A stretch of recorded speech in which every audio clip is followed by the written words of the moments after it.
দেশের সড়ক মহাসড়কগুলো যেন এখন সাধারণ মানুষের জন্য এক আতঙ্কের নাম, যেখানে প্রতিনিয়ত ঝরছে তাজা প্রাণ। একটি মাত্র অসতর্কতা বা মুখোমুখি সংঘর্ষ যা এক নিমিষে কেড়ে নিচ্ছে সাধারণ মানুষের জীবন। প্রতিটি দুর্ঘটনার পর তদন্ত কমিটি আর শোক প্রকাশ প্রথায় রূপ নিলেও নিরাপদ সড়কের দাবি আজও উপেক্ষিত।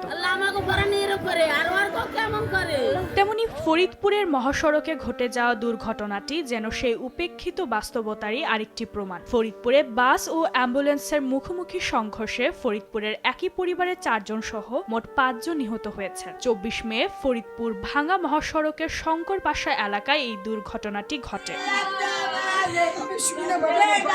নিহত ব্যক্তিরা হলেন মাদারীপুর সদর উপজেলার বালিয়া গ্রামের আলমগীর মোল্লা, তার স্ত্রী খুশি বেগম, বড় ভাই জাহাঙ্গীর মোল্লা, ভাবি বেলি বেগম এবং অ্যাম্বুলেন্স চালক কাউসার মাতব্বর।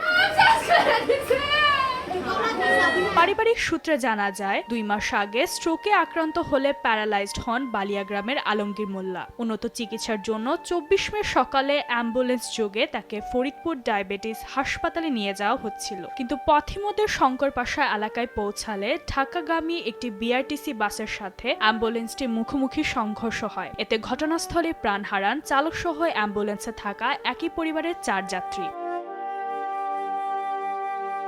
দুর্ঘটনার খবর গ্রামে পৌঁছানোর পর থেকেই সেখানে এক শোকাবহ পরিবেশের সৃষ্টি হয়। নিহত ভাই ও তাদের স্ত্রীদের দাফনের জন্য বাড়ির উঠানেই পাশে খোঁড়া হচ্ছে 4টি কবর। একই পরিবারের 4 সদস্যের এমন আকস্মিক মৃত্যুতে স্তব্ধ পুরো এলাকাবাসী। নিউজ ডেস্ক, দেশ টিভি।